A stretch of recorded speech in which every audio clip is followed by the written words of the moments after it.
Okay, today we're going to start with some hands-on plaster cloth stuff. What we're going to do is, this is the top of the tunnel piece that I filmed. Today I'm not swinging the camera around all over the place. So, this is the top, this is the bottom.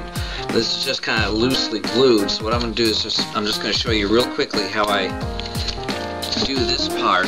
This is really easy. You just take some plaster cloth, cut it, and this is just for example. I'll do the rest of this side later, but we want to get some firmness on the back of this thing, and it just makes a whole powdery mess everywhere you go. Now what you can do is you can dip it in and then just drape it on there. I don't like doing that much because it wrinkles all up when I do that. So what I do is I'll pour some water on there and smooth it like that.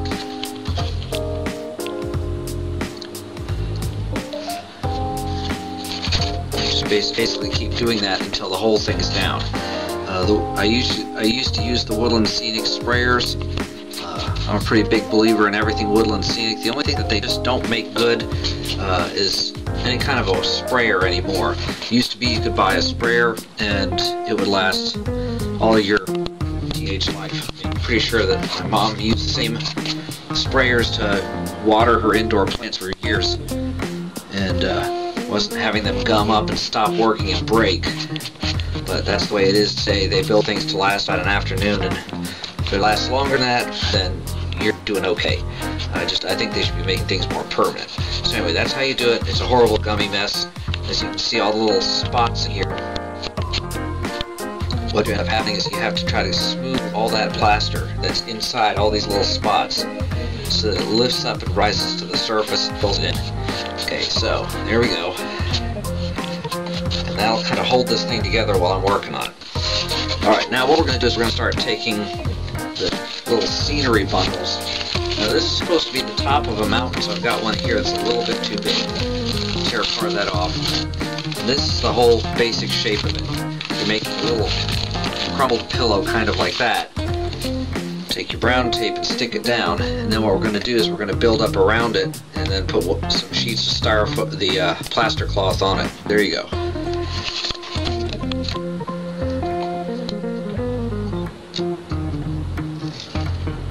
I may have to do this in 2 videos so that we're not having you sitting here for an hour watching me cut off styrofoam and things like that. So you just kind of eyeball it, and the tape never stays, but you do your best. There's another piece. It's also not going to stay right now because this whole thing's kind of wet. So then what we start doing is we'll start taking some of the smaller pieces. We'll start building up around this, because this again is supposed to be the peak of that part of the mountain. This is right behind Katahdin. It's just going to give the impression of mountain ranges. Again, the mountains aren't to scale, but this is one of those things where you have to do what's called scenery compression, where you're looking at something and saying, yeah, that's, to make that the right size, it makes it too big. So what you end up having to do is squash things down. So we're just going to do a few of those like that.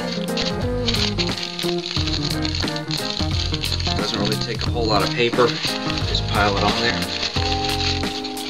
And you want it to be more of a gentle effect, almost like waves of the sea. Because if it's too much, then it looks like you've got Everest as part of your train layout, and that's not quite it. Don't be afraid to leave little gaps there. There we go. We get some of this taped down, and then we will begin plaster clothing. These are the little scenery bundles. Everyone's got their own names for them.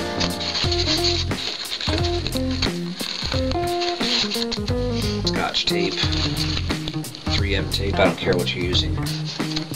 Alright, so the next one, now that we got this one done, I'm going to show you how to put the plaster cloth on it.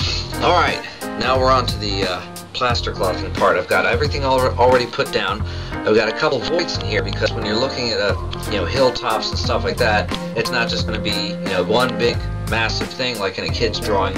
It's all little tiny gaps, valleys, and then once you put the cloth on there, and usually you have to put 2 layers of cloth on this. Today we're just going to do one, but it's the same principle.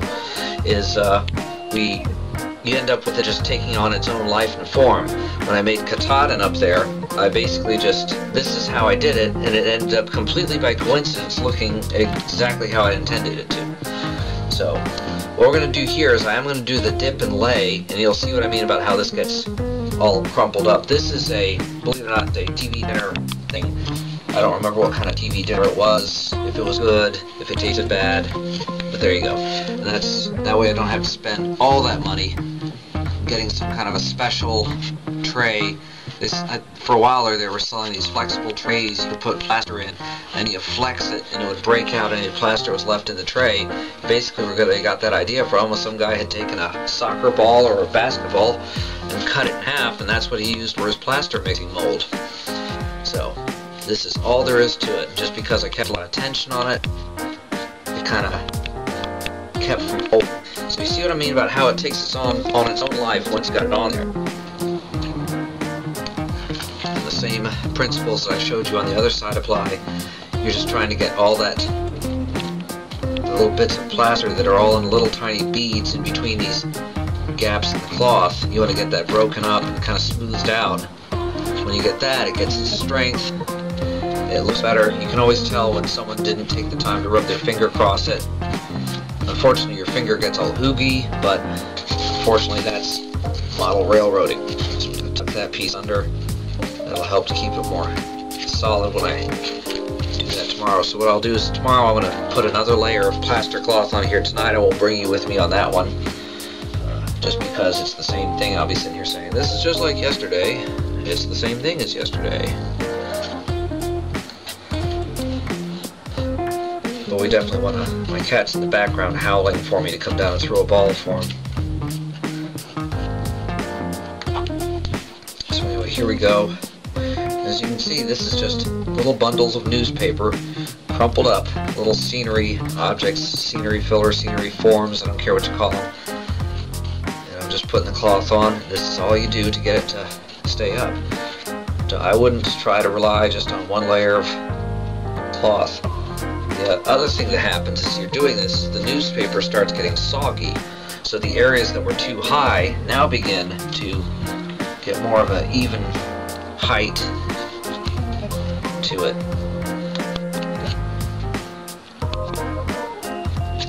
Again, normally what I do with this, I would just use my scenic sprayer and just sit here for 20 minutes going and just this works just as well. It's a lot messier.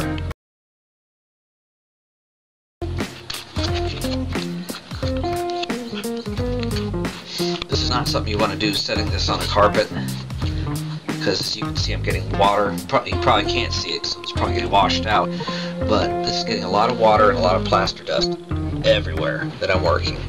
So that's why you want to put this on another piece of styrofoam you plan on using later, because like I said in one of the other videos, you end up with it taking care of half your work. My cat's coming to inspect my work.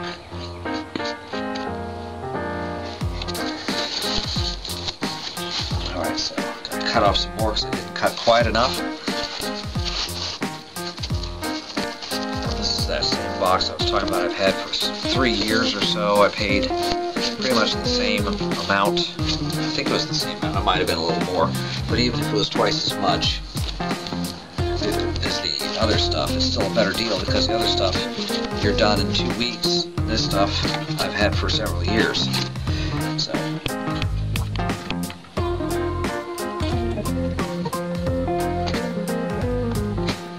April 9th, Railroad should be live.